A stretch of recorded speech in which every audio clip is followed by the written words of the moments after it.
For 40 years, I've walked the line between worlds and am well versed in death. But I want to have faith in humans.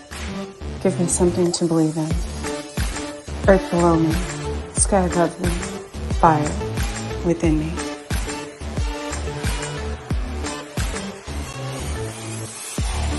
Brought to you by UPRN Network. I'm Trish Moe, and this is The Missing Piece.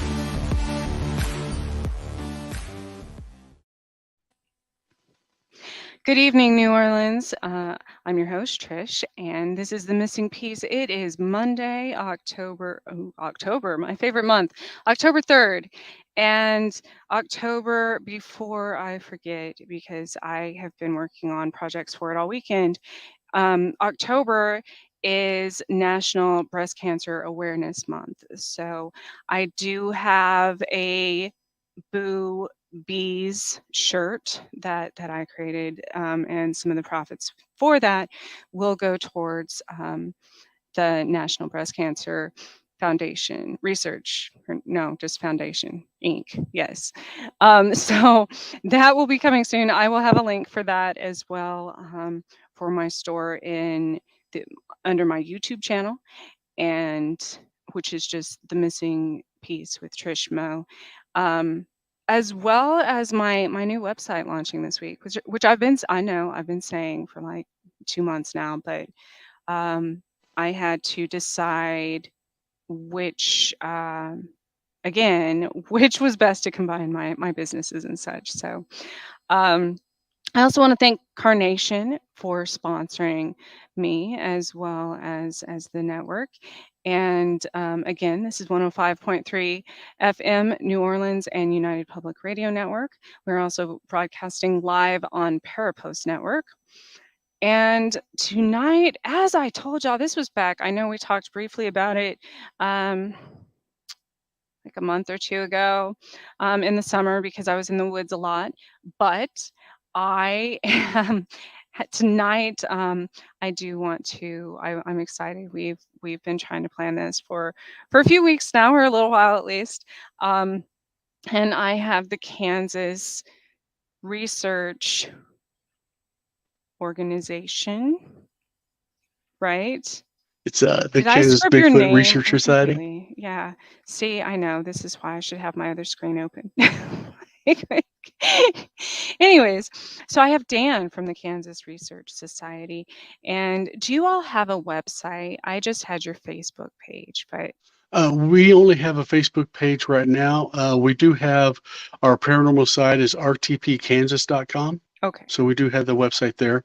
That's the paranormal side, which is linked to this as well. So yes. Yes. When you said you're updating, I didn't know if you had an older one to refer people to, or because I didn't know you existed until about 2 months ago when I came across your Facebook page. So just give us, Dan, give us a little bit of a background to how you all got started, where you're all from. Sure. Yeah. Well, I'm from Wichita, Kansas, Midwest. I've been here all my life, 50 plus years, right at 50. Jason Roberts is the owner of Kansas Bigfoot Research Society. He started on another team that was called Bigfooting Kansas. That one has been dissolved because the owner stepped away. So Bigfooting Kansas, we brought everything over to Kansas Bigfoot Research Society. They started 2010, I believe, 2009, into the Bigfoot research in Kansas. They were doing some traveling around, doing some hiking, and came across some prints in central eastern Kansas, down here. Yeah, just mid Kansas on the eastern side. Came up with some prints, and from there, it just blew up.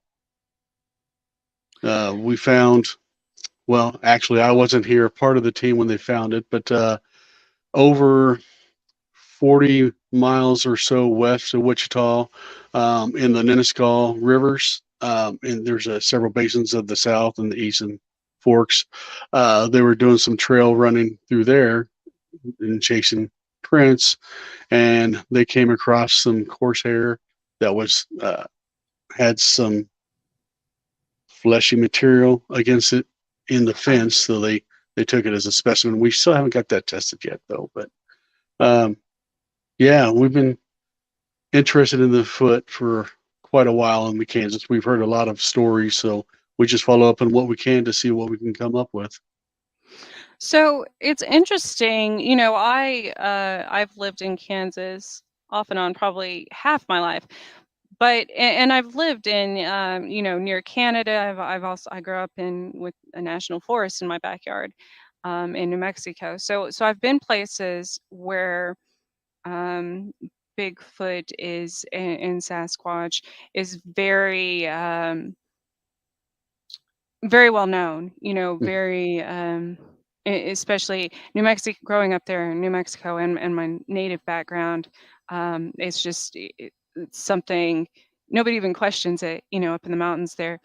But when you look on maps and such where Bigfoot sightings have been reported, I noticed the Midwest isn't, I mean, there are scattered reportings, you know, and sightings and things like that. But people here, I've decided, just don't report anything ever.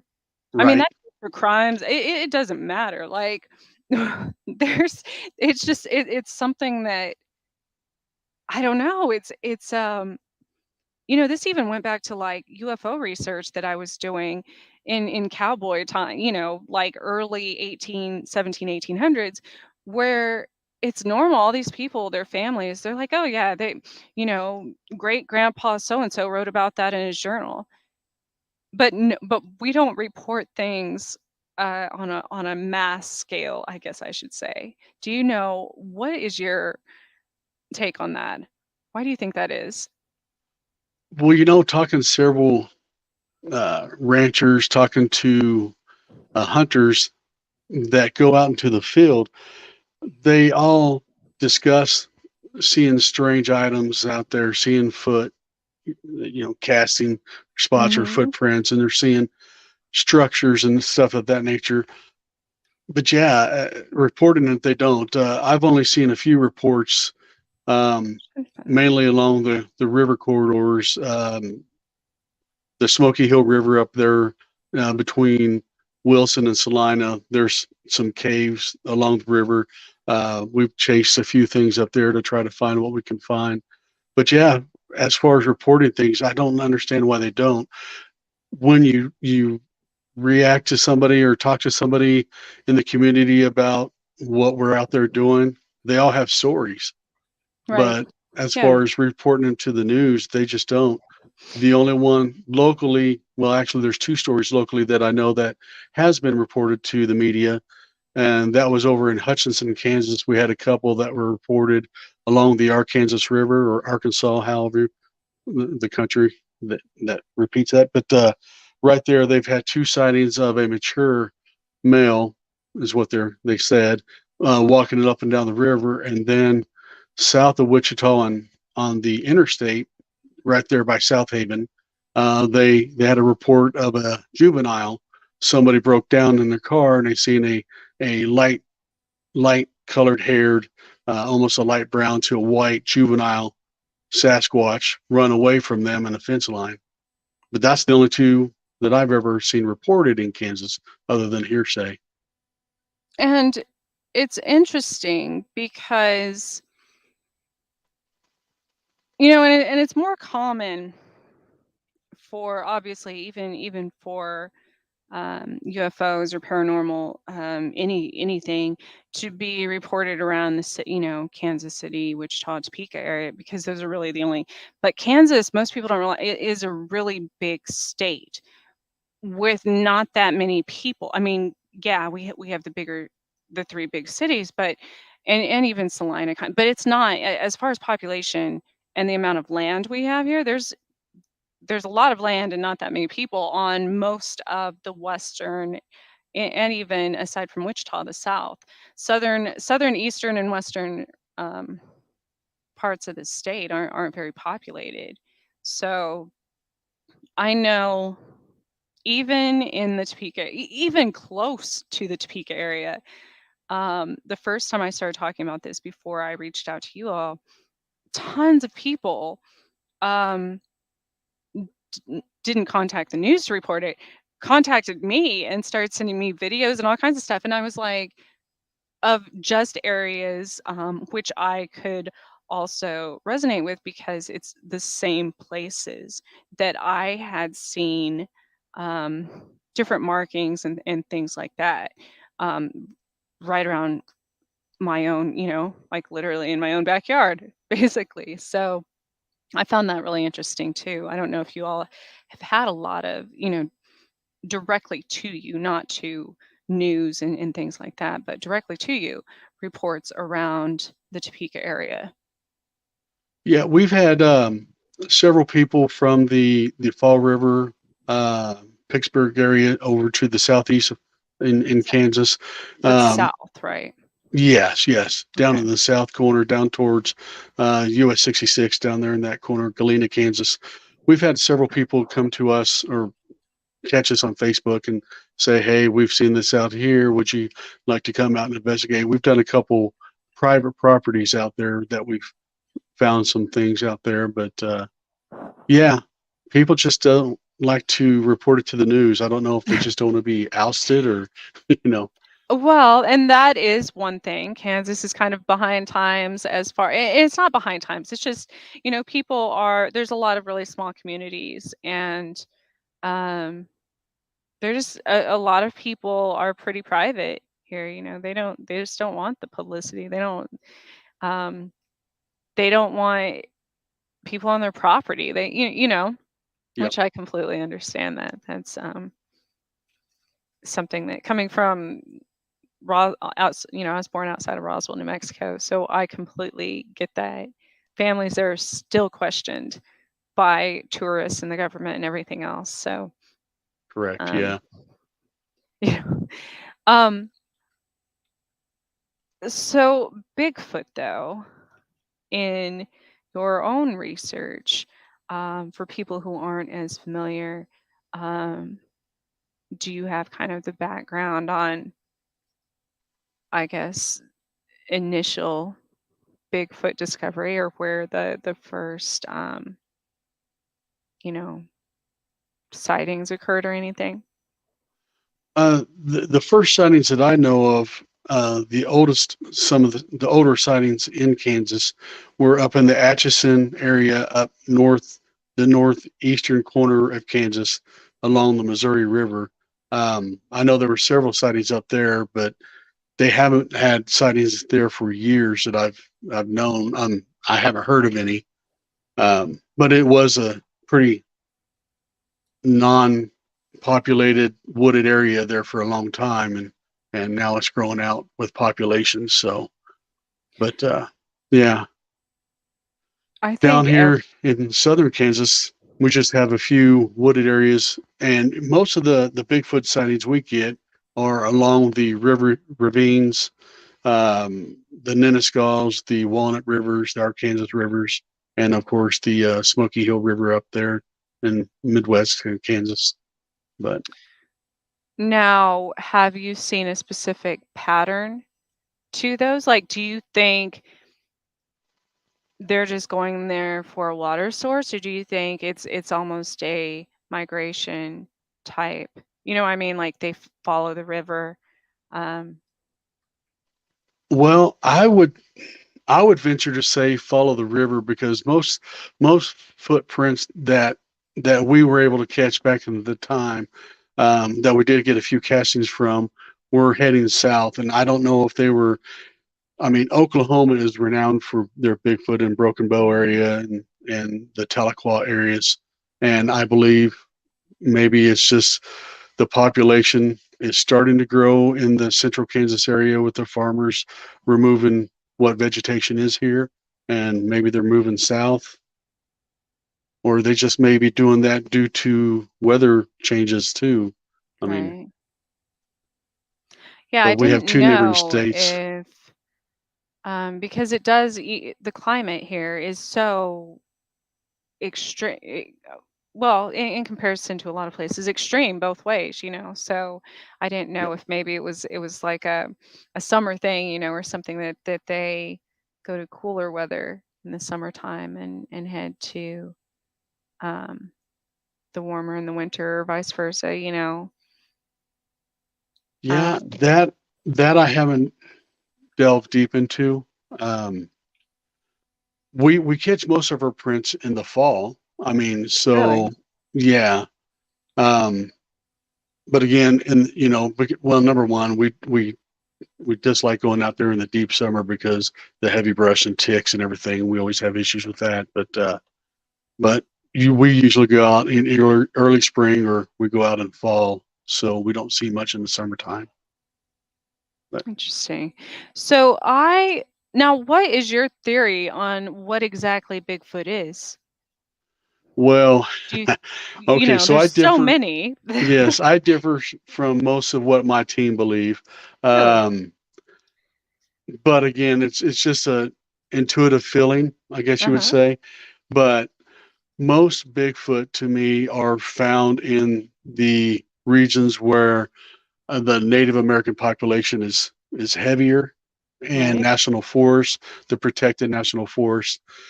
Um, I've had several people talk to me along the line that they're possibly an ancestral line of Native American, could be their own tribe of some type, um, or protected by the Native Americans. Because I mean, uh, some some believe that some pictographs that you can find on rocks up in Nebraska, there's some in Colorado, that have a basically a circle within a circle, is like a portal per Mm-hmm. se, that the foot use. Um, do I believe that? I haven't seen that yet. I would like to see that, but I have Really? not. But yeah, I do believe that they're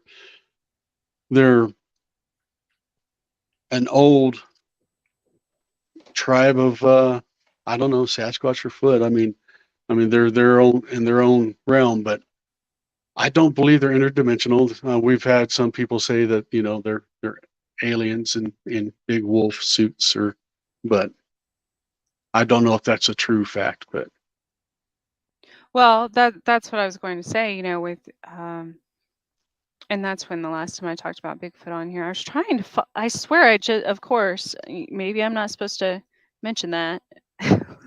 It goes with the whole native background thing. We don't mhm, usually talk about these things. Um, and I had this whole printout from a newspaper from 1876, I believe, um, which was from Washington State. But it went like I had it in my hand, right? I don't know what happened to it. But it went along with when I was reading that, it went along with what you were saying. But Washington had an Osage tribe back in the mhm. day. In Washington, there's tons of Bigfoot sightings and reports, and I don't know if it still is a law, but it was Bigfoot was protected there, legally protected from hunting for the longest time. Um, but this tribe, what made me think of that and portals, and we've talked about this sometimes with there's south of Topeka, there is the Osage State Park or State Lake. I don't know. I camped there once though, and that was the scariest night of my life. And Really, wow, because um first of all, being a medium, I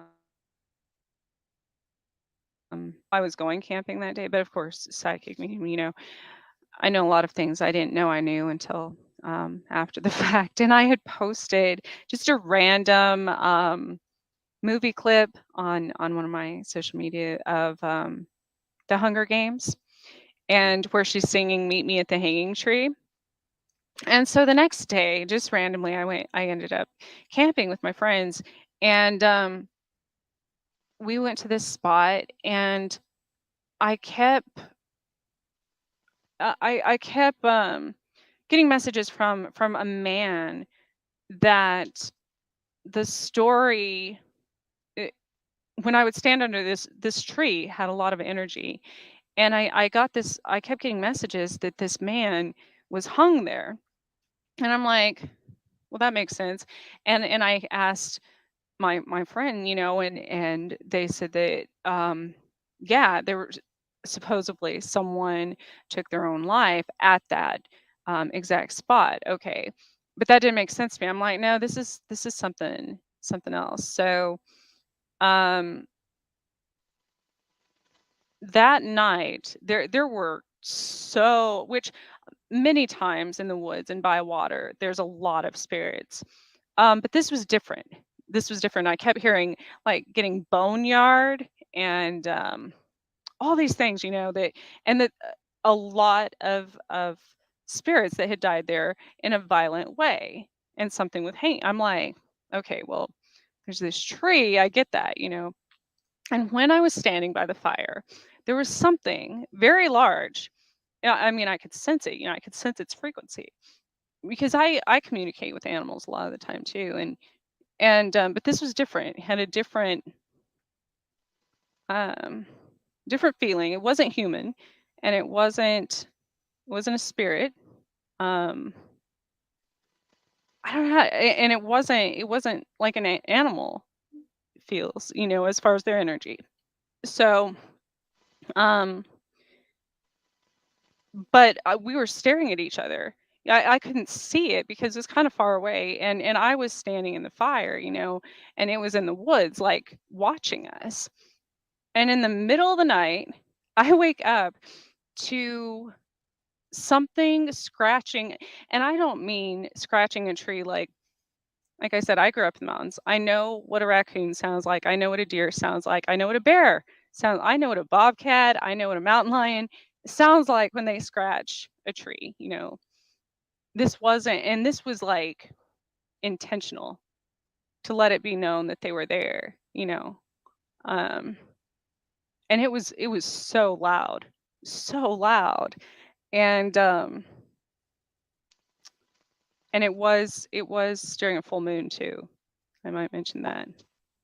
So later, after I got home, so I don't ever do research, but for on places before I go to them, because I don't want that to skew um, any of the messages or intuition or clairvoyancy I might have.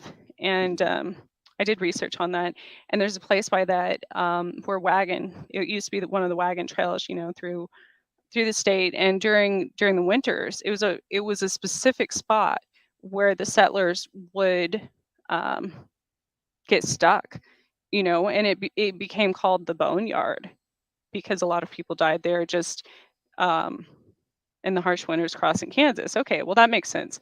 But then I found out, digging deeper, that wasn't just a tree that one person was hung by. It was the hanging tree of Kansas. Like, it was the first hanging tree of Kansas, which was, I'm like, that's interesting.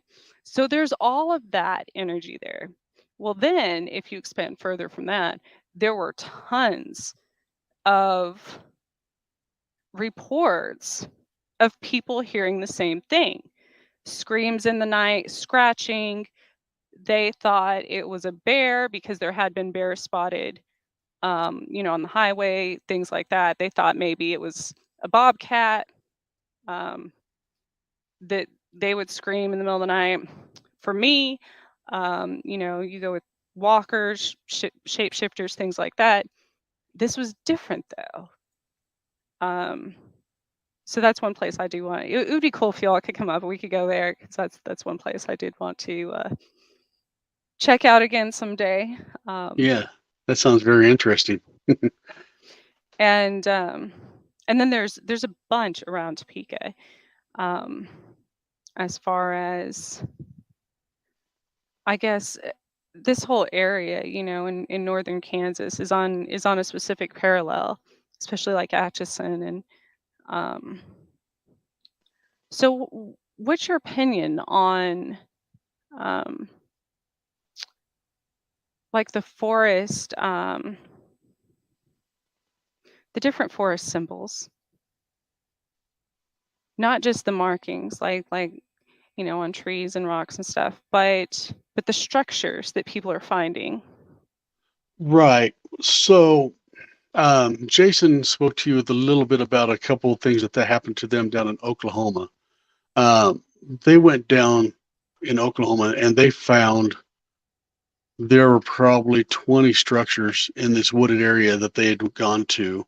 Um, trees, you know, 2, 3, 4 inches thick that were bent over in a in an oval shape, and it appeared to me by looking at the pictures that these were bedding sites.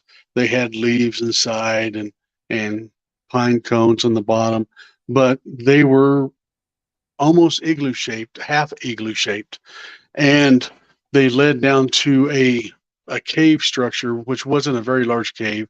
I mean, it was tall, not too deep, but they were everywhere. And then there's almost like a semi cross, like almost like a TP frame, bone frame, but not quite circular. It was only partials, and they could probably throw brush up. But yeah, they found several of those structures down there when they had their foot sighting down there in Oklahoma.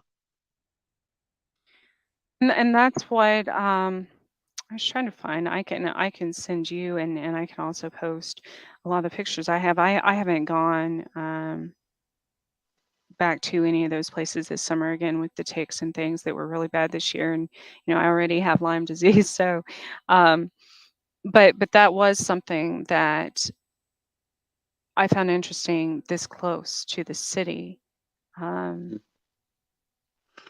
Well, and that's another thing too. I was thinking on. So I don't know. There's not a lot of sightings that I've ever heard of in Texas and all that. Um, but we went down to Galveston, Texas, myself and my wife, and we did some investigating down there. We spent 3 weeks all together down there investigating the paranormal, of course. However, we came across more of an old lost Indian tribe, aka giant situation. So in 1900, they had the Great Flood, Great Hurricane down there that killed 6,000 plus people in Galveston. Well, so after that, they buried the city under 8 feet of dirt and rock to sit there and elevate it. But they found when they were doing that after the hurricane, they found graves of 7 to 7.5 foot tall Native Americans. I mean, mhm. hundreds of them down there. Um, so I don't know if looking at some of the maps and you look at through Oklahoma and you look into Kansas along the Arkansas and the Walnut Rivers, the Chisholm Trail back from the 1860s to the 1877, 1878 that drew up into Wichita, then later went on to Dodge City. That's where they brought all the cattle. So maybe I don't know. I've always believed that the foot and the squatch is more of a vegetarian lifestyle. They do eat some meats, but mostly vegetarians. But I mean, maybe at that point, because of the sparse land at that point, they were eating cattle and taking cattle from these. I don't know. I've always well, I mean, I've always thought of anything in nature, um, it being very to an extent, animals are much more sensitive, obviously, than humans. So, um, and that's coming from growing up in the forest and in the woods. Um, I was thinking about this, especially with Bigfoot, and even with I don't think people realize that. Yes, we have drones and we have satellites and we have modern technology and thermal imaging and everything else.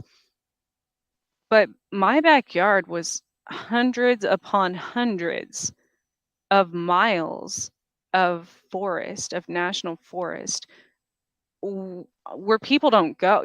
There aren't there's nothing. Well, there's forest, but there's not. There's still places that are uninhabited by humans. Hmm. Um, in the United States and many places in the world. So it's not uh, it's not odd to me that scientists discover new species of animals every single day. Um, so the fact that people think it's so crazy to even imagine something like Bigfoot existing, um, I was talking about that though with someone today. How often do you come across a dead bear in the woods that died of natural causes? I'm not saying like by hunters or traps or anything. Not too many. They're Yeah. spooked away. I mean, they're taken by their Very, own. very rarely do Yeah. you come across a dead bear. So people are like, well, why haven't we come across, um, a Bigfoot that's died of natural causes? Well, I mean, just because humans do these things, we're literally savages. So like, I always say that we're we're the we're the biggest monsters in the world. Um, Correct. because because it's the same thing as far as hunting. Um, we're also one of the few species that I was thinking about when children go missing and stuff in the woods and in bigger forests, and you always hear these stories of a 4 or 5 year old, and all of a sudden they came back, they turn back up a few months later, 6 months later, some of them years later. And they talk about the forest people taking care of them, or even some that have been raised by wolves or whatever. Animals don't, it's like the circle of life. They don't see something that's smaller or less. They know that that's going to disrupt the ecosystem and the Hmm. whole. They're smart enough to know. Okay, if we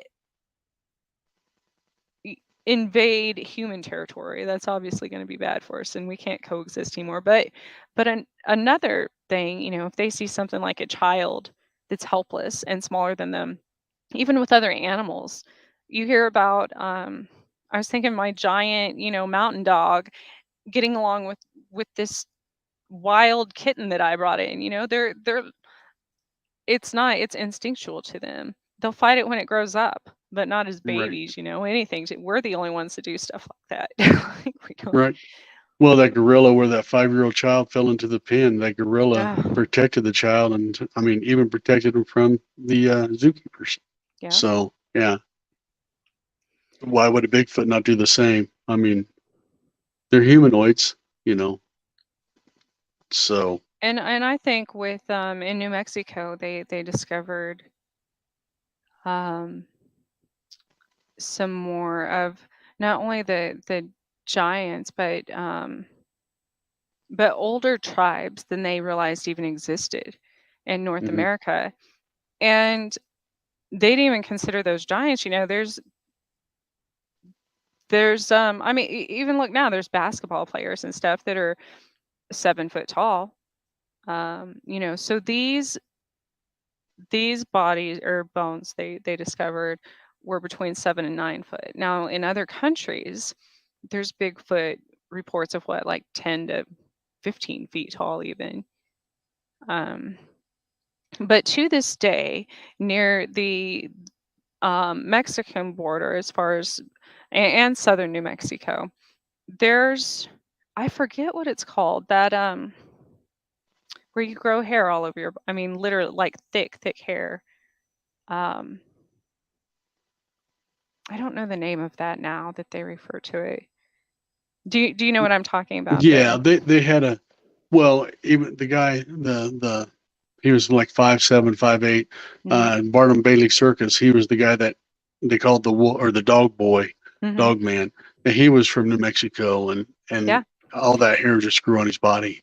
So Yeah. there's more than there's a lot that happens more often than people realize. It's just Hmm. it's another one of those things that's not um it's not publicized. It's not like, why would you want, especially in this day and age, anything like that that you make public, and somebody wants to make it an experiment or a circus sideshow, or you know what I mean? So it's not that it doesn't happen. It's not that there's entire where I live, people don't want to be found up there. They live off the grid for a reason, you Right. know, and um we heard of entire families being like that, and covered in hair, and it was just normal. We thought that that happened everywhere. So, Yeah. Yeah. Not everywhere, but but yeah, I mean, if you haven't been you wouldn't know. You wouldn't know these exactly, things. exactly right. Yeah. Well, I mean, there's, whole families.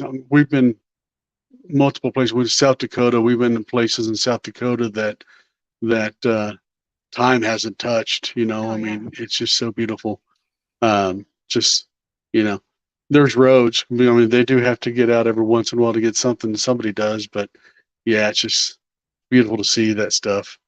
Colorado, same place. We've gone to a few places where we've hiked up to some ghost town to try to find. Well, of course, over by Canyon City and Salida, we were there. Were some over in the 14ers. There's some Bigfoot sightings about 3 years ago that we went to try to see if we can see anything. Man, I tell you what, you start walking through some of them woods, you don't feel alone. You're not alone, but man, you feel so isolated from everything, and it's scary. And see, I only feel like that now, but growing up there, that was felt safer to me than being, in a town or a city. Um, Well, true. Obviously, Yes. um, because that's all I had ever known as a kid. And absolutely, people ask me all the time, especially on the show. They're like, "Well, why is it that you've seen so many different cryptids and interdimensional beings and believe in, the elementals of the forest and the fairy folk and all these things?" Well, because that's where I lived. Like, that was my environment. Um, if you're around it all the time, that's obviously what you're going to experience. Um, and I wasn't a threat, so I was a kid. So Right. um, I think there's so many times that we don't realize, even when I go with people out in the woods now, or watch videos of researchers or investigators, and they just walk through like nothing else lives there. Well, if you think about it, um, there's so much unseen. Even little, termites and ants and worms and things like that. You're stepping on all of that Hmm. the second you step foot outside, or in any woods. So imagine that anything else you can't see, you know. Um, and I know that's a big. Most people just tromp through and don't even pay attention to what they're doing or what they're disturbing. And I always say that, like, what if bugs and stuff and even spirits that come, what if they don't even know they stumbled into our house half the time, you know? So what Yeah. if it's the same with humans? Like, we're just going through the woods and here we're in someone else's house. Like, that Yeah. that bed that you're laying in is their living room, Yeah. or like you know what I mean? Yeah. Because I mean, the whole ecosystem is alive, and you're Mhm. walking through a wolf's den, or you're walking through, Yeah. yeah, just all the animals live there, and all the creatures, even the cryptids. They're there, and they live through there, and you're walking through their home, and you know, going through the well, what forest was that we went through up? Well, I know one big one, the Blue Ridge Parkway over there by Marion in North Carolina. Just walking through Oh, there, that's a big, yeah. Oh, that was crazy. Um, just listening to the ecosystem, the birds and the animals, you can hear things that I don't know what they were, but it was a beautiful noise. But yeah, but you upset them because we walked through and we were walking through them one Mhm. evening and it went from, I mean, you heard everything to you heard nothing. It was just Mhm. silent. The wind wasn't blowing. The birds weren't singing. Nothing was going on. So somebody was upset. So we left. So And that brings me back to Bo's question. I know little about Kansas geography. Any reports of them moving along Paraline right of ways? That's interesting because I was just about to mention when I'm in the woods and can actually dial into, it's easier for me to pay attention to my other senses. Obviously you don't have all the noise of the city and electronics and stuff. I can immediately s- detect hunting cameras, hidden hunting cameras, things like that, because they have a different frequency. mhm, And so I assume, and the same with many psychics and mediums, like I was talking about, animals feel different, spirits feel different, human spirits feel different than um, otherworldly spirits. There's different energy. It feels different. And so I assume with anything in the other animals and stuff, it's the same for them. We come in with all of this negative um, energy. I'm not talking like because of our thoughts or what. I'm talking about like literally from a city, or from a town or from wherever, or if you have your cell phone on you, even, or if you're holding a video camera or any of that, a radio puts out a specific electronic frequency, and that can be sensed, by everything. So, mhm. and it's foreign to them, and it feels um, electricity, unnatural electricity it does feel negative, you know. So, Yeah, I've been in several instances where the electronic, the energies, the EMF, sorry, mhm, the electromagnetic field is just so strong and so pulsating. Um, in our paranormal, we've had several people. Well, we feel negative energy. We feel something is amiss in here, and a lot of times we've come to find out that it's just a faulty kitchen stove or a refrigerator that's pulsating energy that it shouldn't be. It's on its last leg. They change appliances and it fixes a lot of it, or some bad wiring. But man, that energy does. I mean, yeah. it affects people. I've had 2 heart attacks and a few strokes, because I'm that sensitive to EMF um, frequencies. I can't even certain times I can't get too close to power grids or like Wi-Fi towers and stuff. So, Ouch. but Now you were talking about ley lines a while ago. mhm. Have you hit the 2 to 3 areas in Kansas that are bound by several just to feel the energy there? Probably unknowingly. I mean, I'm always drawn to all these negative places. Oh, that's where the power line thing is. I that's what I've noticed. I'm always drawn to, even though they're dangerous to me, and I'm always drawn to these areas because there's probably something trying to give me a message there, and I didn't realize that was happening for the longest time, um, but I have ended up at quite a few uh, very significant places that you can feel, and then that gets into a whole different, we talk about when you have multiple energy sources. So, for instance, here outside of Topeka, there's the Kaw. Kaw Valley River Park, I believe it's called. And so there you have water, but there's also a train that runs right by the river. So there's another energy source, that puts out a lot of energy. So you have the water, which is a lot of energy. Spirits are automatically drawn to water. Hmm. Um, you have the train, which is another source. And then there's it's next to where Miniatures used to be. Well, I mean, it still is, but it's not operating. Um, which has towers and higher power, um, higher outputs of power lines and things like that. So you've got three major energetic sources there in one spot.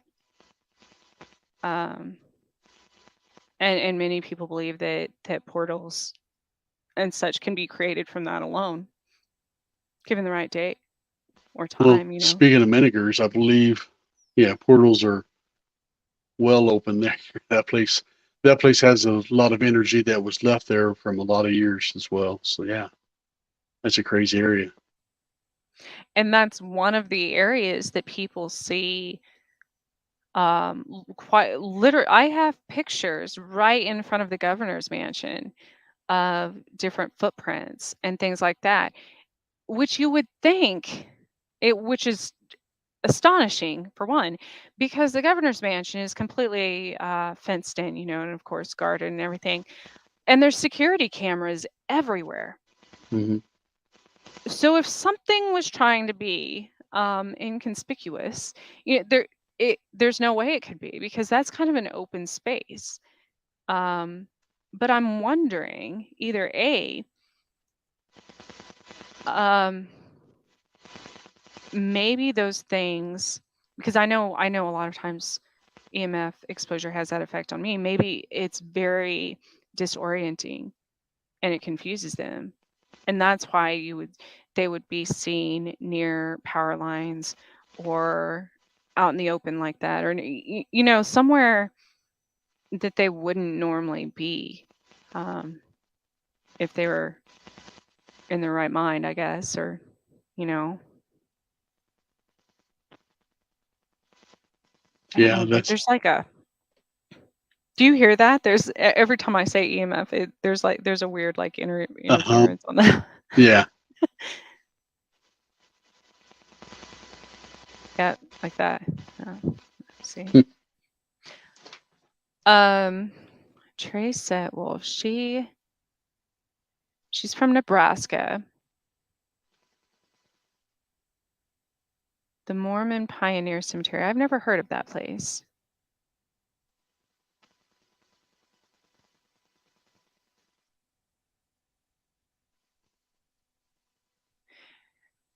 Now, I don't know.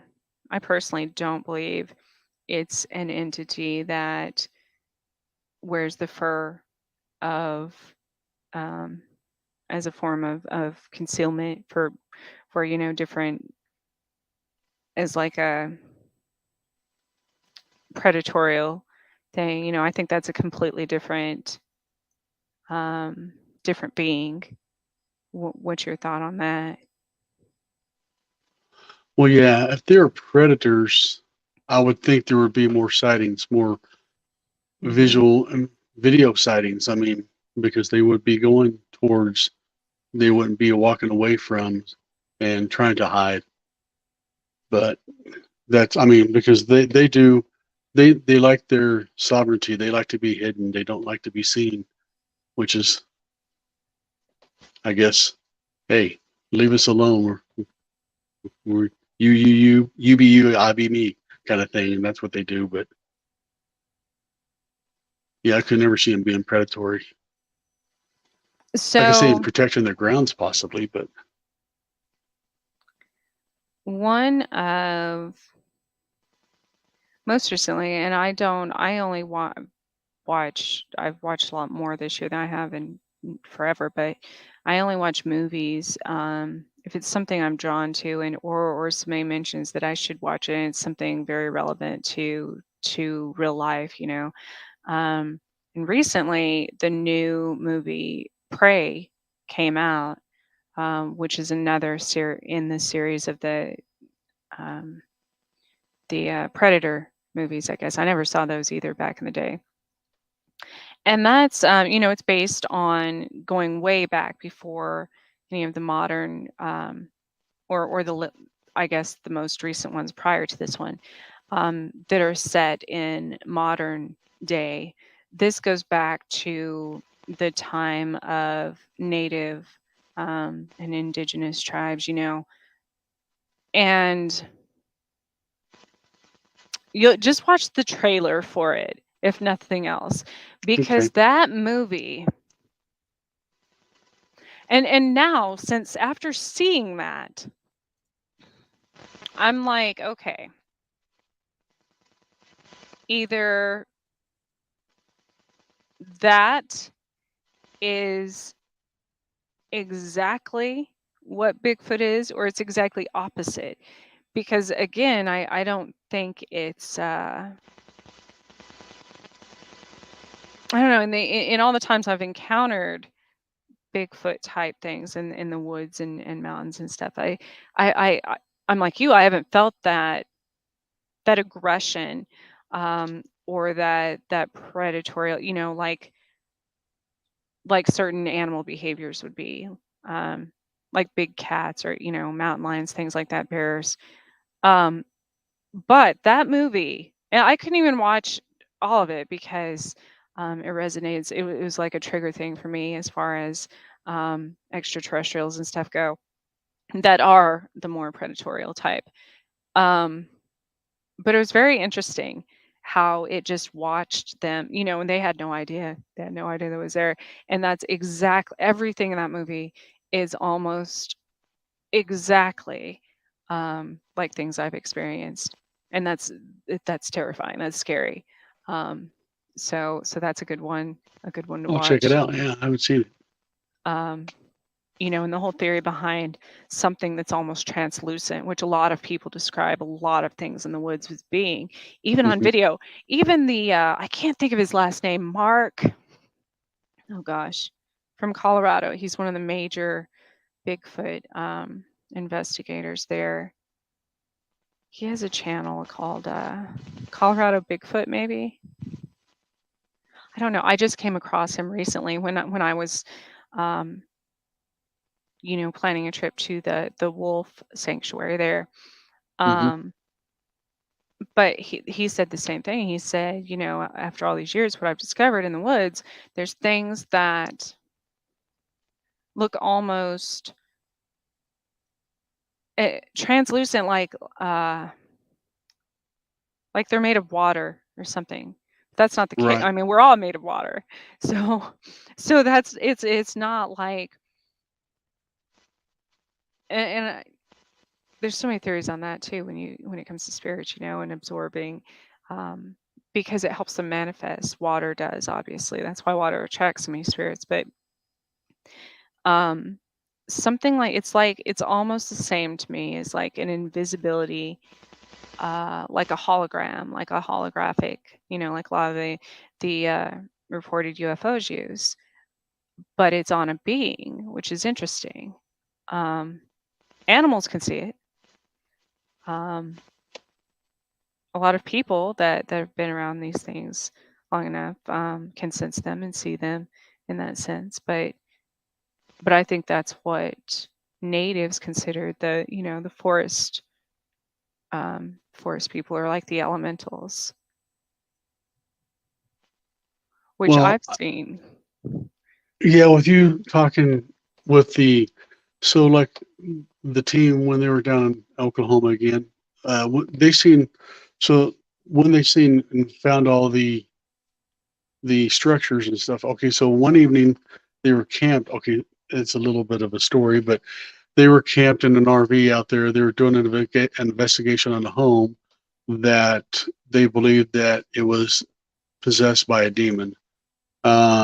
So they were down there. They've been down there like 3 times prior, just investigating the house and all that nature. Well, they started investigating the forest, and of course, that's when they found the structures and everything. Uh, One evening, several of them were in the camper because they did not want to sleep out on the ground because you hear stuff, you see things. They didn't want to be outside, so uh, half the team was camping out. The other half the team was in the camper, an RV, and they had turned the lights on, and uh, because they were going to go out to the restroom, so they turn the lights on, and they see somebody crouched down, standing beside a tree, and it was again almost holographic, I guess you'd say.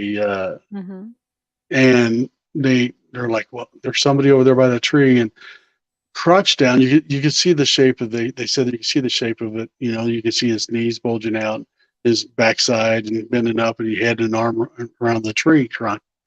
And but the thing, crunching down was almost 5 foot tall, and so somebody who wasn't as intimidated by the area jumped out and started running towards it, and all of a sudden, it kind of like disappears behind the tree.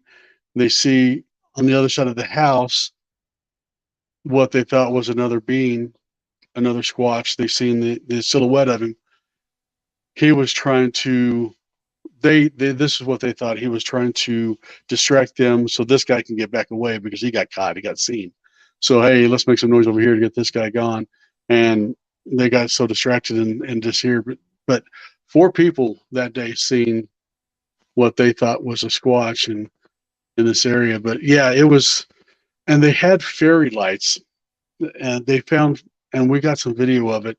Again, if I had prepared, I'd have a lot of these pictures for you. But they did find some fairy lights in a cemetery that was about 3/4 of a mile away from the property. Red, greens, and blue lights. Some of them were chest high. You can see them in the pictures directly out in front of you. You can see them floating away into the woods. Some of them above you in the sky. It was just beautiful looking at the pictures, trying to figure out what that was. And all we could call them is fairy lights because that's what they look like to us. But yeah. So a lot of those beings, most things, in especially in higher frequencies, if you're in a especially nowadays, humans vibrate at a very low frequency, just in general, because of all the things that we surround ourselves with and pollution, things like that. Other beings, many of them show up to us as a light or an orb or things like that because their Merkaba, their physical vehicle per se, moves faster than the human eye can detect. However, many people, if you catch that on, um, video or camera, things like that, and you slow it down, that's when you start getting silhouettes, Hmm. of many people said like fairies and things like that. Now, anytime in my experience, um, it's not like cryptids have different designated areas for all of them to be at. So in my experience, they many of them um, live amongst each other and very they're capable of um, all living together and existing in the forest, obviously. So but a lot of times people aren't able to differentiate between say what we consider like leprechauns or fairies or whatever, the tree spirits, things like that. um and it's no different than different races of people or animals, different species of animals, things like that. It's no different. There's so many. um and so I think that happens a lot of times too when people are investigating.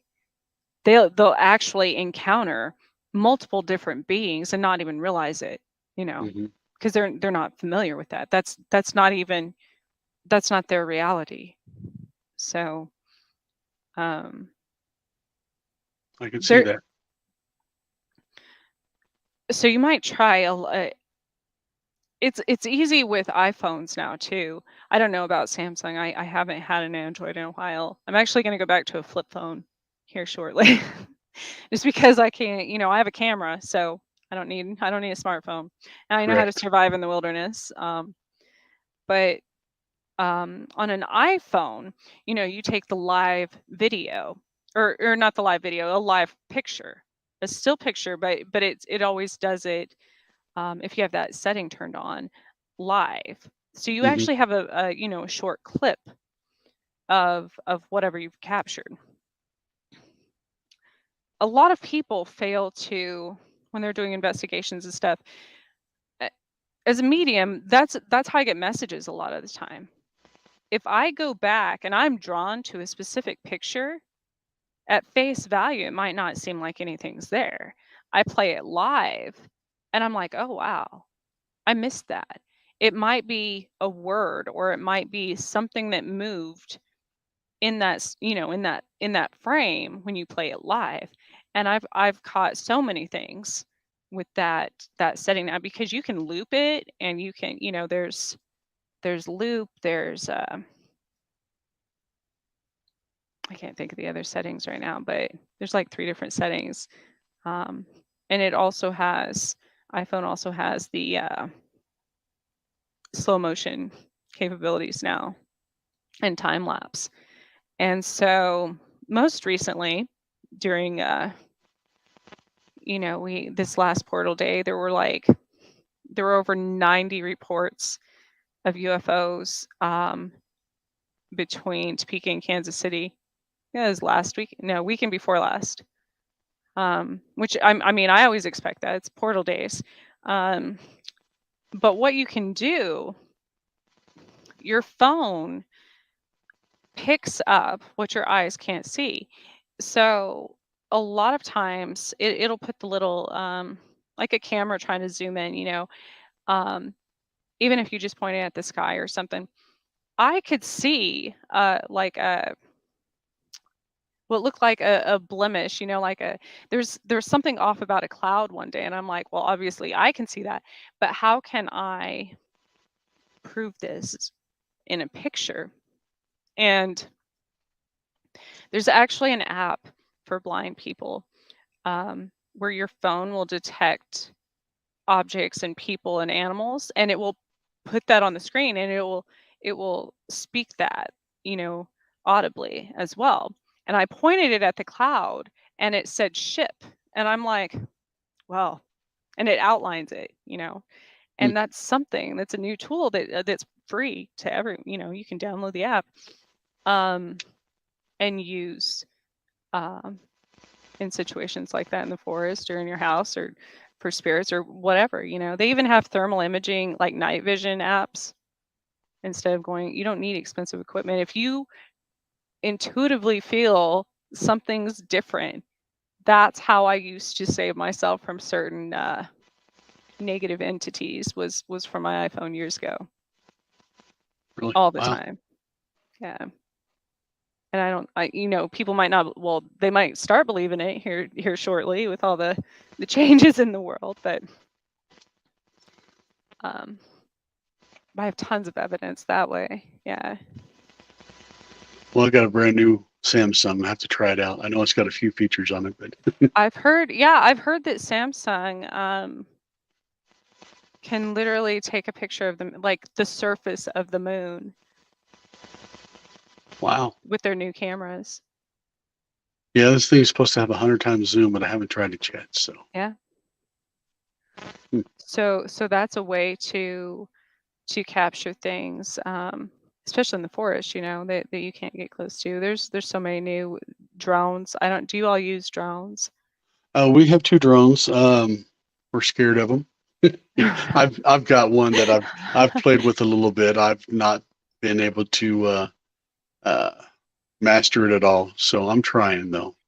That's that's what everybody tells me, because as a photographer, I want to get into, get my drone flight certification or whatever. At the same time, I'm like, gosh, I have such a love-hate relationship with technology, even satellites. I'm like, is that cheating? That's kind of cheating, um, because that means we don't have to physically, now, which I love. Again, you can pull up Google Earth and go anywhere on this planet, literally. Um, Right. but at the same time, that's still cheating. Yeah. That's still cheating. That's like, um, so that's my reservation. But also, they're so expensive. So I'm They like, if are. I'm gonna buy one of these, a piece of $3,000 equipment, like in a good one, um, and then what if I crash it, like in the middle of the forest, somewhere that I can't get to? And Yep. but I Yeah, and guess, you don't have good flight time on most of them.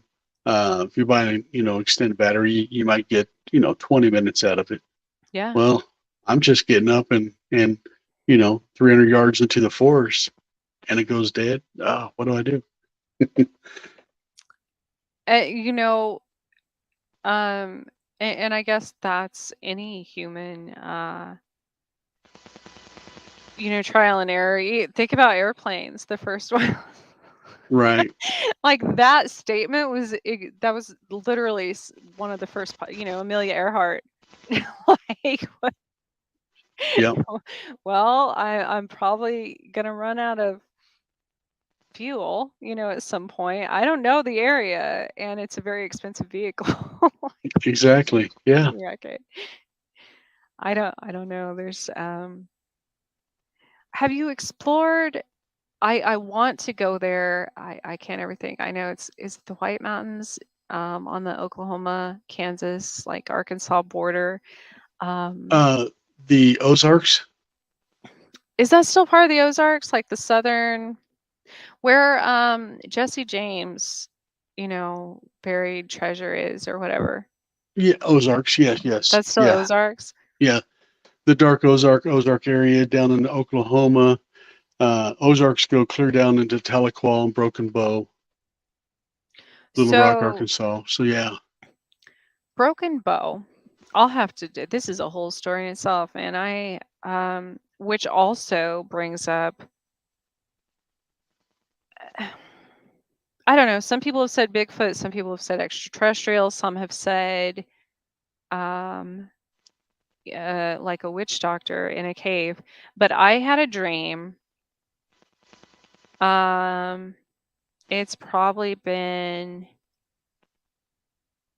it was right when everything started opening up again. So it was probably 2020. It was probably 2 years ago, I think.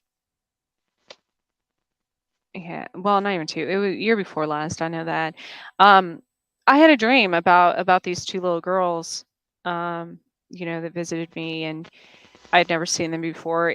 And this started popping up, uh, in my awake life. As far as, I bought, I don't know, some hairspray or something that had a little girl that looked almost exactly like the one in my dream that I bought before I had that dream.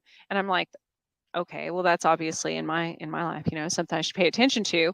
And one night in the middle of the night, the story of a really old story too. This wasn't like one of the modern. This was like unsolved mysteries, from the 90s probably. Came up about the Fort Scott Girl Scout murders. And I I had, as soon as I woke up one of those days, I had drawn a map. And as soon they showed a map on TV, and I was like, "Oh my god, that's I drew that map. I drew the map of the route the murderer took for who killed these girls." I didn't know anything about the story, and that's actually when I first started embracing mediumship. But when I started having more dreams about that, about these caves down there. And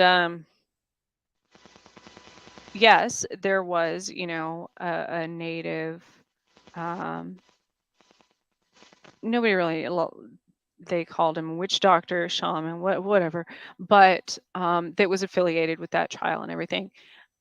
But then there were reports of UFOs and being some type of extraterrestrial, just attack and, massacre. There's been reports of hellhound, or like a black dog, which is common for things like that. Hellhounds, things like that. But this keeps coming up in my life, so obviously I'm probably supposed to investigate. It happened in the summer of 1970. I think it was 76, 78. Are you familiar? It's in the Broken Bow area there. I'll have to look Um, that up. I have not. The only yeah, thing that it's gets a me, big deal. Broken Bow is a strange, unique place. I mean, of course, they have their Bigfoot and their Sasquatch down there big time. That's one of their biggest things down there. Of course, it's a reservation too. To me, again, protection of the species. But no, the big thing that gets me down there is the owl man. It's a half human, half owl. Where people have spotted him. He usually perches on top of a church, and if you see him, then you're going to die. And it's he's witch doctor basically. Right. He's a boneless man that turns into an owl. So yeah, you need to look that up. That's big down there. And it's funny to me, being a witch, all these, it's so not only in native beliefs, but obviously in paganism and Wicca, and even other since Egyptian times, and many other cultures and religions and stuff. Um, I even had Denny Sargent 2 weeks ago on uh, werewolf magic. That he's up in the Washington area, and that's a big thing up there. And so, but it's not. It's everything's depicted in this movie, like, horrific um, sense, because yes, many witches, witch doctors, things like that use astral projection or embracing certain spirit animals, um, to harness um,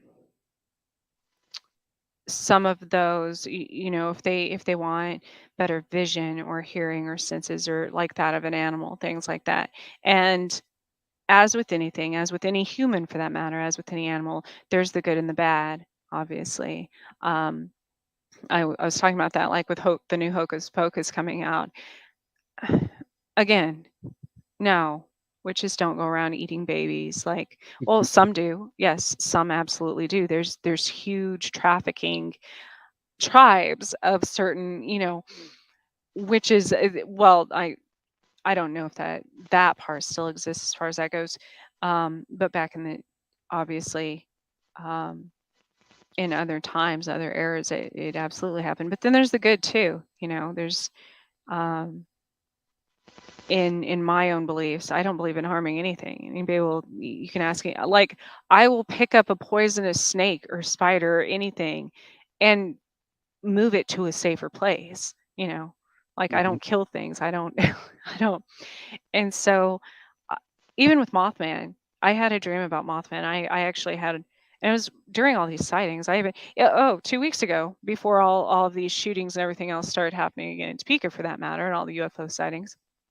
Um, there was a dead bat um, in my yard one morning, and animals. There used to be a hawk that followed me everywhere in my life, like for, I don't know, a year and a half probably, and then I'll change to a different animal, and so I consider those at the time different. Sometimes they're different ancestors, sometimes they're guides, sometimes they are uh, other people's familiars that they've sent to spy on me. Sometimes they're um, other other beings,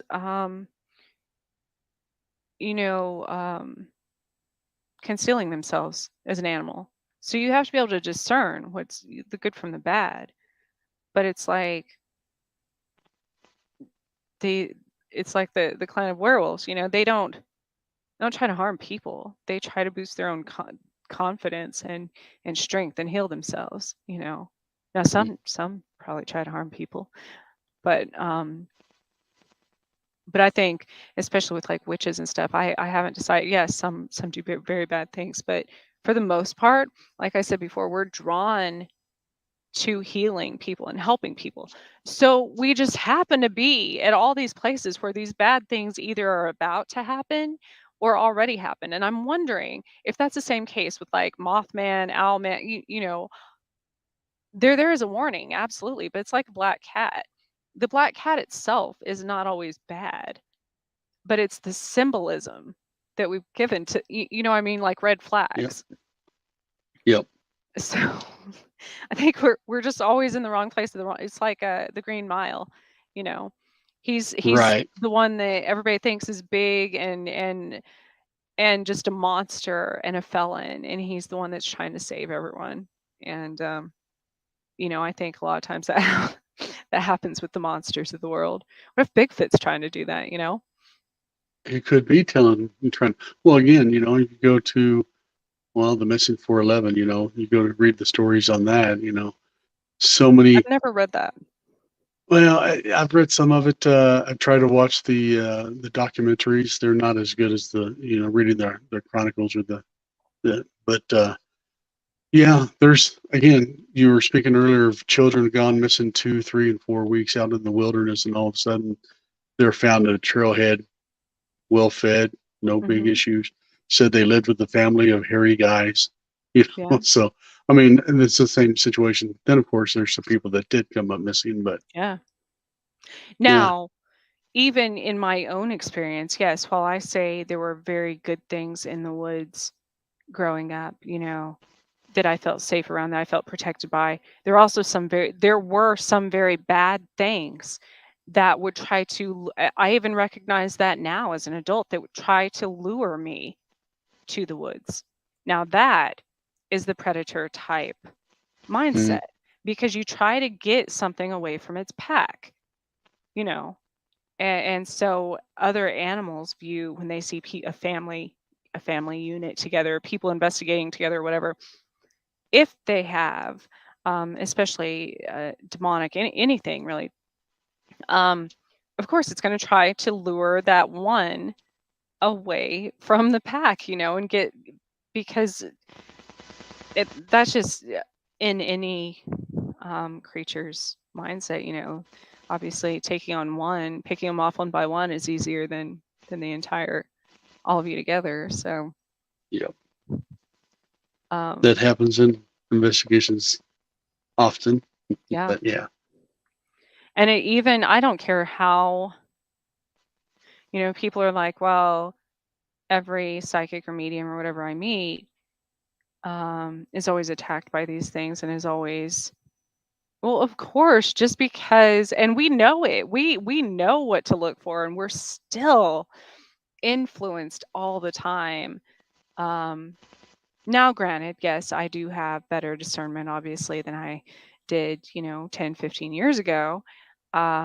But yes, I am 100% capable of being attacked or manipulated or possessed or anything else, you know.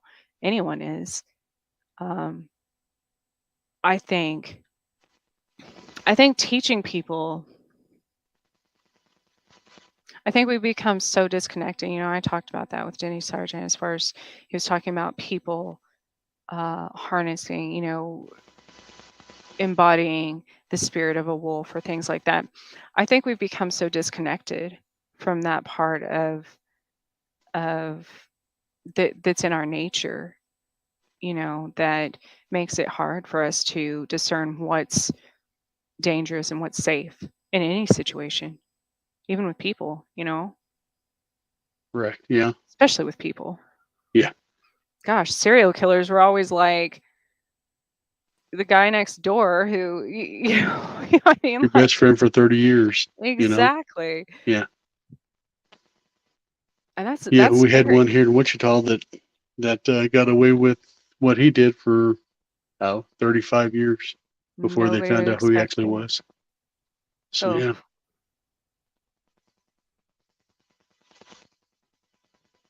man. We always talk about, well, when I lived in Colorado too, um, it was always the people from out of state or from cities that got attacked by bears and mountain lions. Yeah. And you're like, well, why don't the people that live here get attacked by them? Because they live amongst. No, because we're not stupid. Like we don't. Yeah. Who we're turns not. around We're and not trying to feed them and pet them. You know. yeah, here, go pet that buffalo. Oh my! Take I a saw picture. that. I saw that. He wants his picture taken. Oh my Nope. goodness. I had family that used to live near Yellowstone as caretakers a long, long time ago. And the like boundaries. You if you live there, you know it's dangerous, right? Like, Right. we're not gonna go walk through a herd of buffalo. Like why would I do that? It's like walking through a herd of elephants. They're like 15 times my size. They can step on me, you know. Yes. Yeah. But then, but we think as humans, we're invincible, and with weapons and things like that, oh, it can't harm me. Or maybe if I don't see it, it's not there. That's the same as a person saying, I don't believe in negative entities that can affect my life. Okay, well, they believe in you. So that doesn't matter. Right. It's Yeah. like, Just I because think, you didn't look the lion in the eyes doesn't mean he's going to eat you. He's going to eat you. Don't. yeah, there's still, that's another one of those, oh my gosh, what was it? The guys that raised the tigers. Oh, Sigfrid and Roy. Yeah. Yes, yes. Um, that was it, it's like my kitten with my daughter. They love each other to death, but when one or the other's had enough, she's like the kitten will bite her or something, and she doesn't Yep. do that to anyone else. She doesn't, but it's that whole power struggle thing. It's like it's still an animal. Yeah. So, They still have their wild notions about them. Yeah. and most things, even people, don't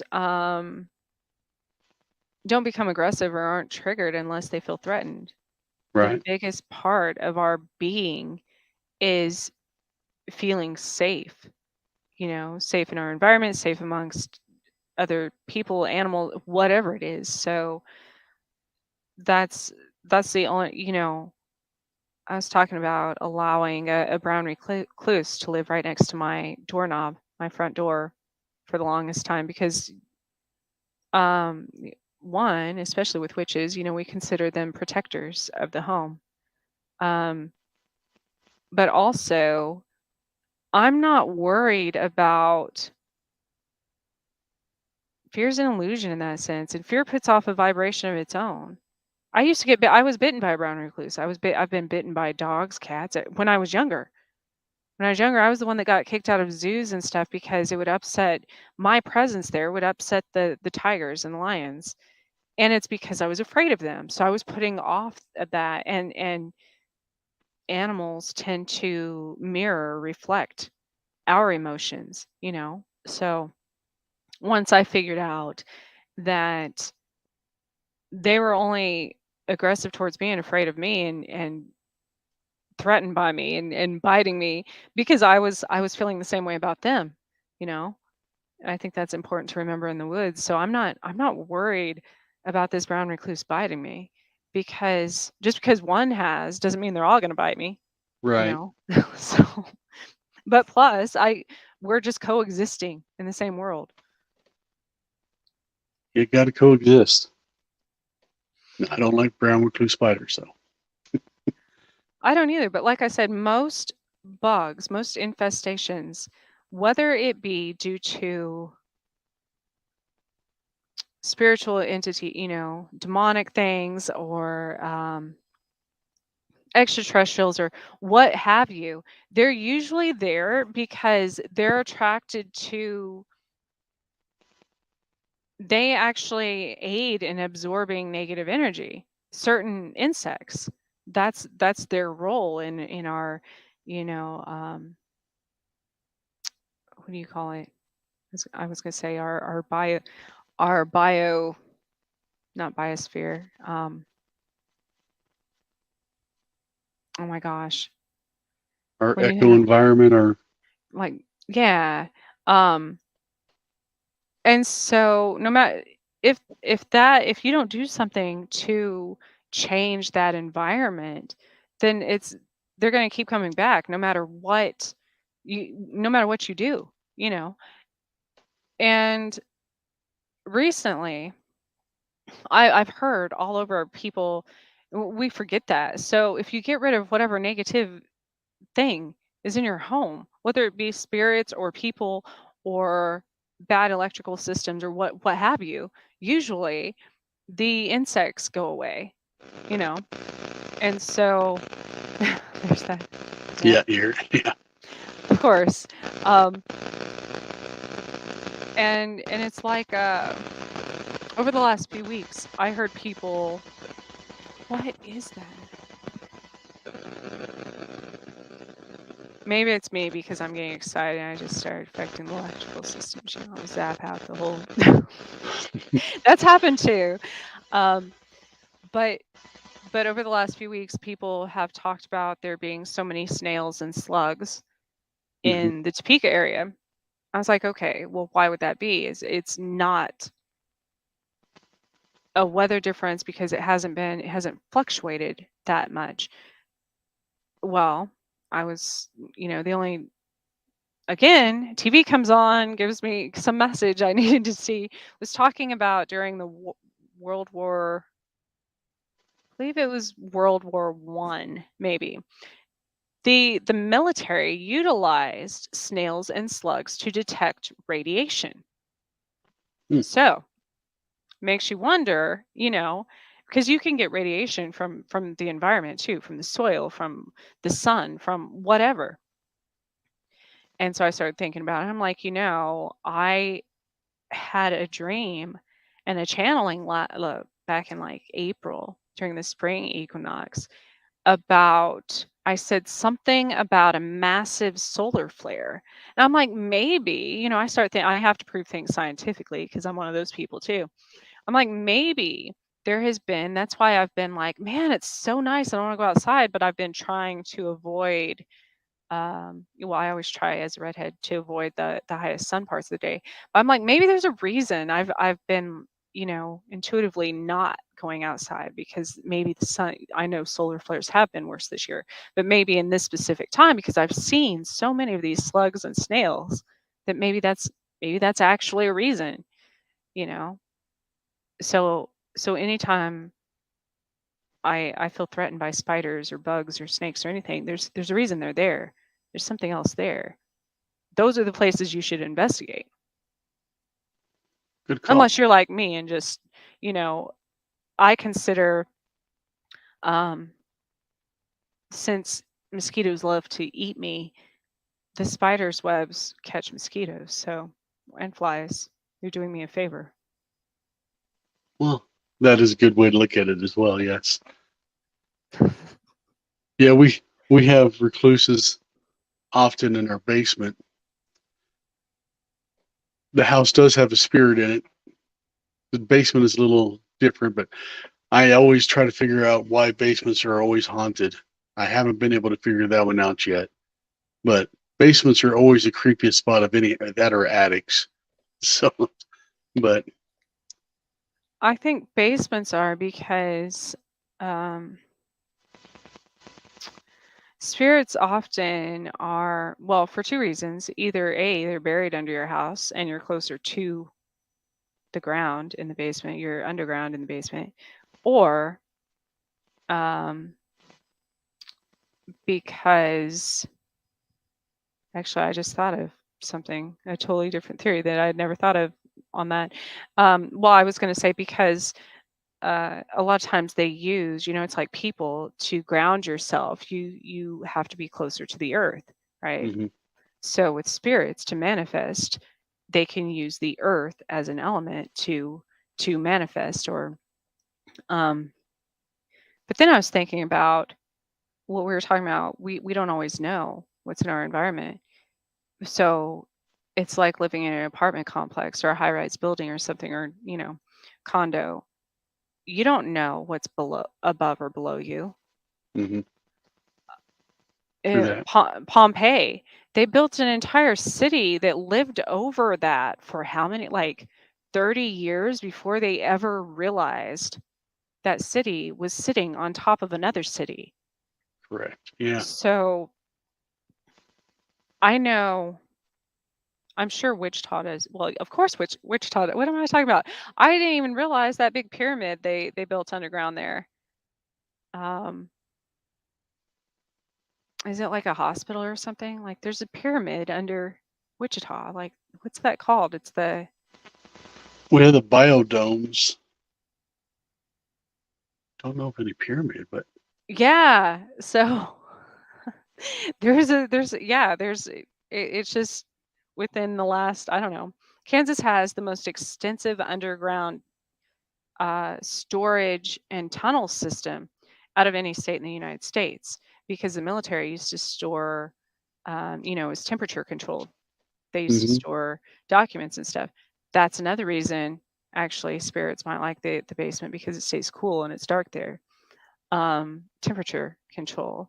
So that would go along more with interdimensional beings, or another, I don't know, something that lives underground perhaps, because I always considered the Jason months, like the horror movies and stuff, right? Which would be, uh, you just go JASON, right? So July, August, September, October, November. That's always in my life where I experience the most attacks spiritually. Um, I was abducted the most during those months. Things like that, that were the most dangerous was the Jason months. And I always think of, like Jason, um, the horror movie serial killer Jason type. Um, and that's how I remember that, July through November. And um, if that were the case, that's fall. Like that's the perfect climate. That's also when certain planets align on those hmm portal days, um, which makes interdimensional travel easier. So, Wow, and that would have to do with climate, because they can't come in the heat as much. that would make sense. It's pretty deep. I have Sorry. to remember that the Went off Jason thing. No, that's I went off on a tangent there. no. It's good though. Those Wow. are all, and people don't, it astonishes me. I'm not saying you specifically, but any investigating group, and it might, again, I'm autistic, so I often see things completely different than, from a different perspective than others. And then I also don't understand how others see things from equally um amazing perspectives. So it goes both ways. But um there's the first thing I do on any investigate, I don't care if I'm researching a plant or animal or whatever, is pay attention to the time, 100%.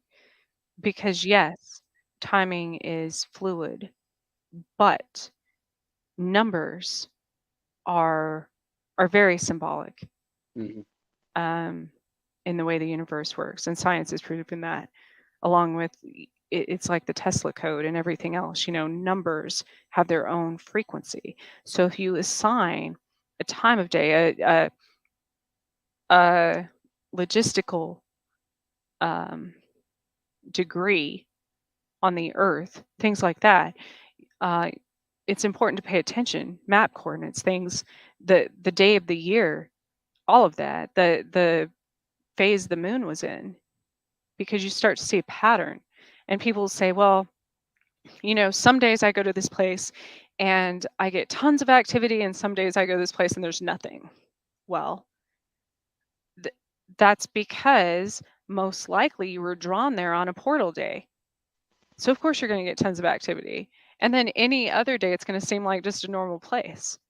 because it's not, it's almost like opening up the freeway. you know, Right. all of a sudden, and so there's tons of traffic coming through, but then other times it's closed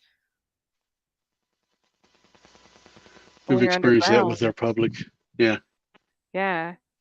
I want to know that I know this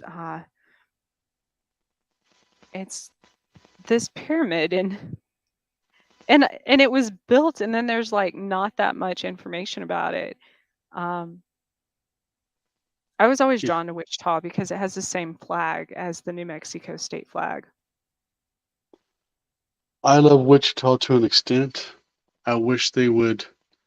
Well, we have a hard time with Wichita with accepting the paranormal, the history of this place, and they don't like it. The people like it. The city does not. So, but Why yeah, do you think that there's is?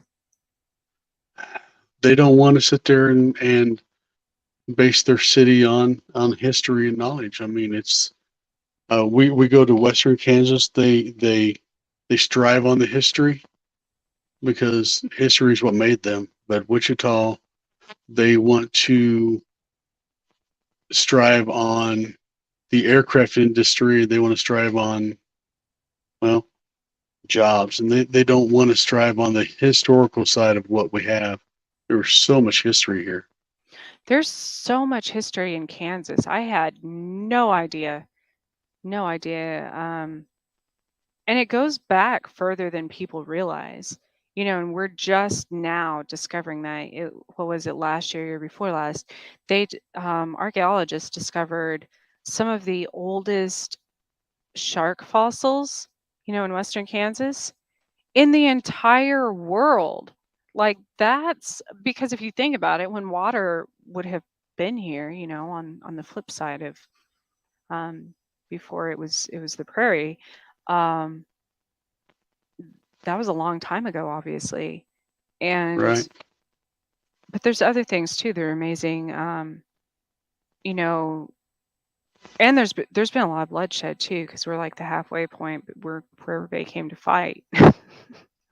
Well, But they found one of the first Aztecan cities in Kansas down by Ark City. It's hmm 3,500 plus years old.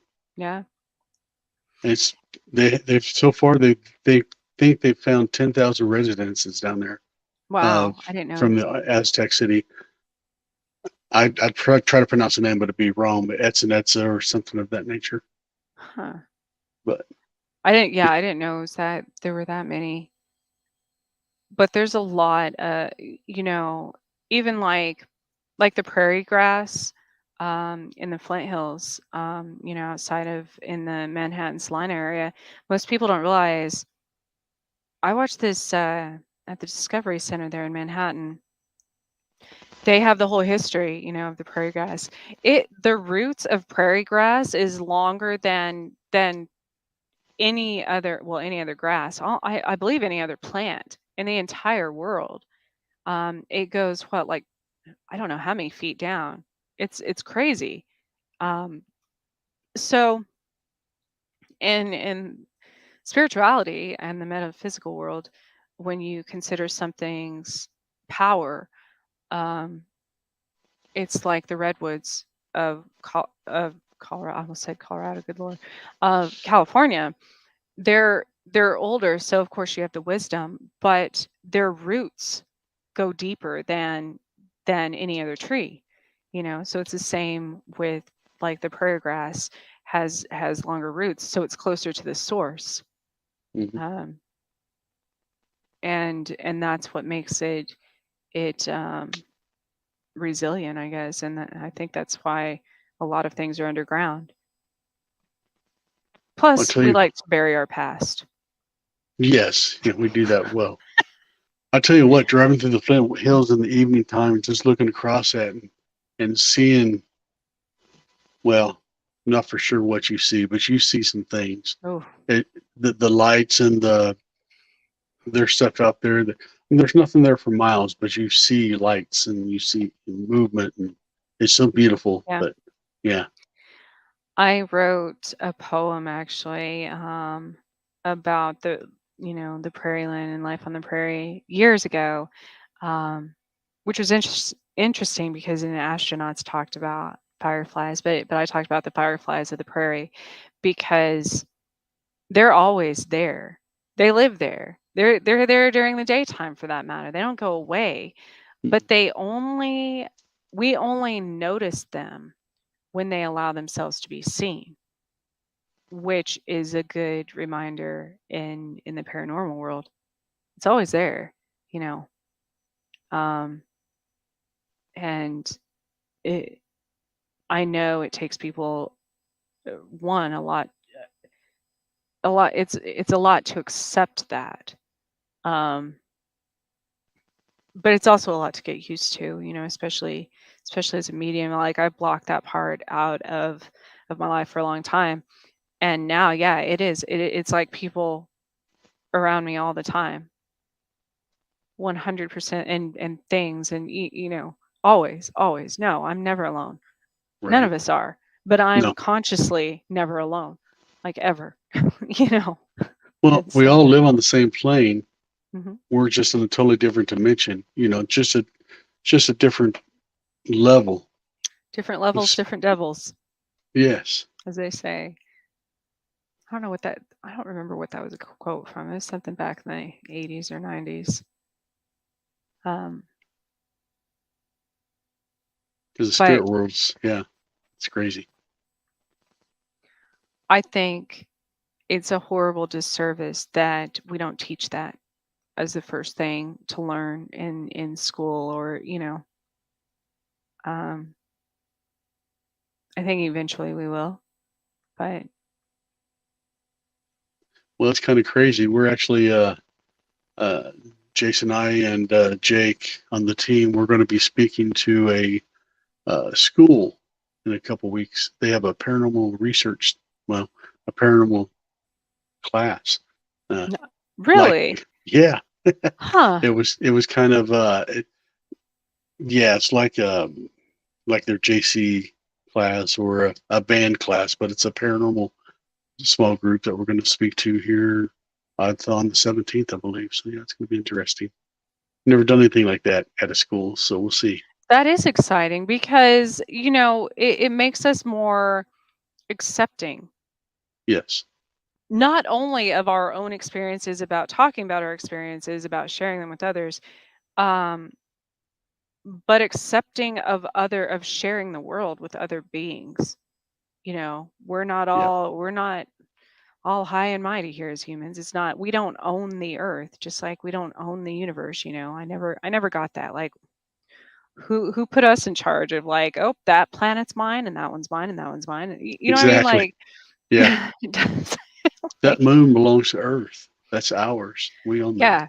yeah, yeah. We got a How flag could on there. you own the moon? Like, what do people? It doesn't even make sense to me. It doesn't. It's absolutely absurd.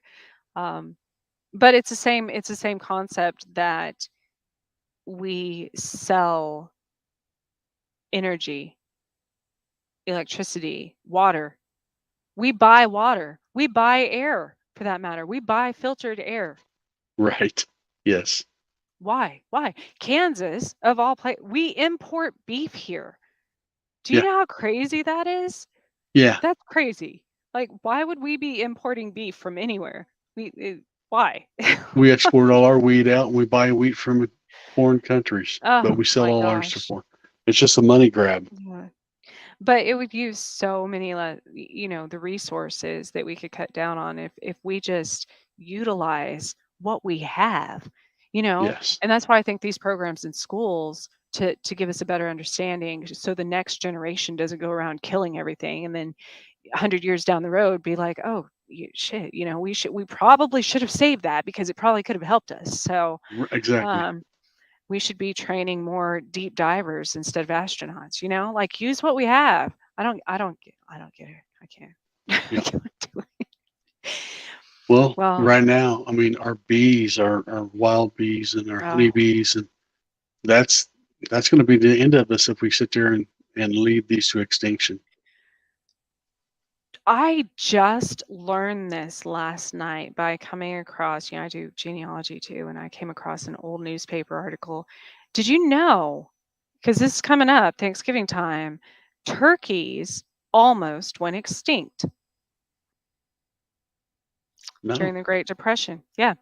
Yeah, really? all of Wow. a sudden, other meat was not available. They cattle and pork and those industries, and because the farmers couldn't afford not only the feed but all of those additional costs, and so turkey hunting and breeding and farming and everything became really big, and especially there was a whole I forget what town it was, somewhere in the west. There was like a whole turkey thing. Yeah, they just, slaughtering turkeys, and then the hunters, by overhunting, they were almost extinct, which is hard to believe now because we have an abundance. Well, you would think we have an abundance of turkeys, but Right. that's how easy, and due to specific conservation efforts during that time, they brought them back. That's it's crazy. Like, Yeah. that's how easy it happens, though. Yeah. Yeah.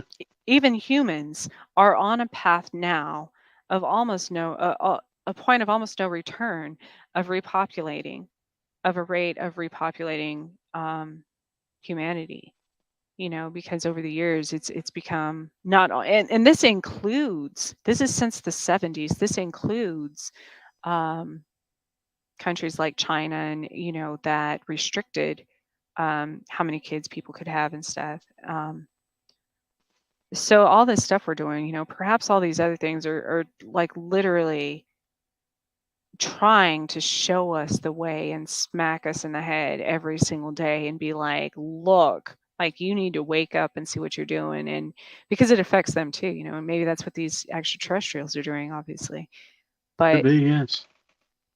we're Hopefully like, somebody listens soon. oh my gosh, they're probably like, oh my god, we can't just sit aside and watch this. Oh man, they're just going to destroy themselves. And we're literally like the aliens depiction of South Park every single day. They're like, they're like, Yes. okay, we got to go save them again from. Wow. Well, Dan, I didn't even realize it's 10:06. It has been a pleasure speaking with you. I want to get together. It'd be fun to go live and do some, I could show you all some places around here, and or even I've never actually, I've been through Wichita many times. But I've never actually stopped there. I've never, you know, um, explored the area or anything. I do want to go to Oklahoma, the northern part of Oklahoma. So There's a lot to see there. There's a lot to see here. If you ever come down through here, let us know. We'll show you some places, and we can come up there real quick too. We come to Topeka a lot, so we've been to a few really, places up there. Yeah.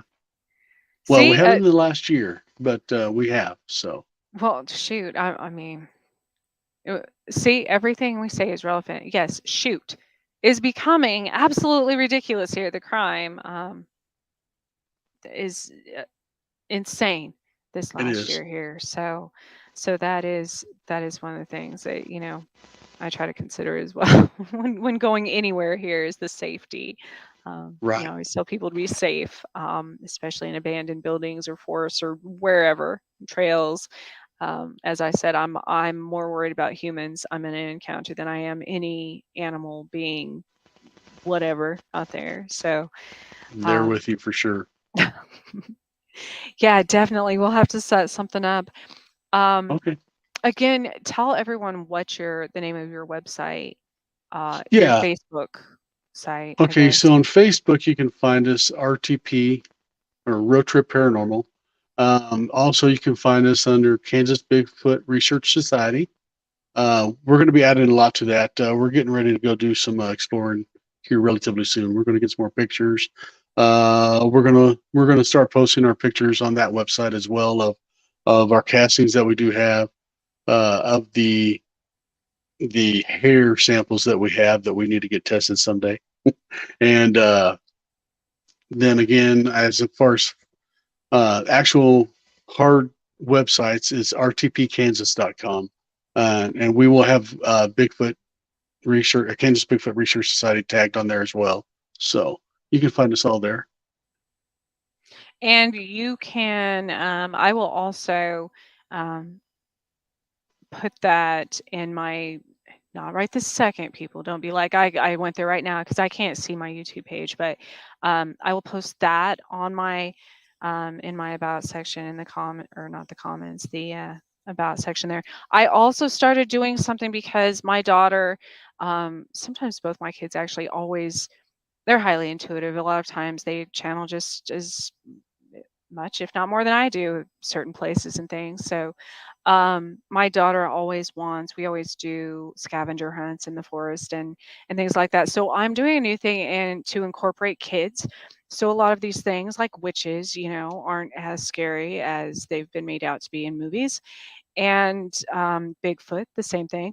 So I have created, I'm going to post it if you go to my YouTube page, like this video, subscribe, because it is my personal YouTube site is newer, so I haven't really advertised it, but I'm putting the link to, I have like a free kids printable, there's a coloring page, there's some, there's like random, I know everybody likes printables for kids that they don't have to do anything.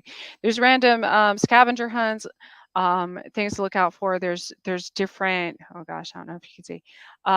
There's like a little Sasquatch fact sheet that they can write their own, findings and stuff. And I will post the link to that in my about section too. You can go there and just print that off. So if you have kids or even adults, I like to color, so there is that. Um, Otherwise, again, Dan, thank you so much for joining me tonight. I look forward to working with you all in the future and talking to you again. And everyone else, have a safe week out there. This is my most exciting month. It's like Christmas, for which it is. October is our new year, basically, after Samhain. So I've got a lot of things coming up this month. Be sure to stay tuned. And thank you to Carnation again for sponsoring us. Have a good night, everyone. We'll see you next week.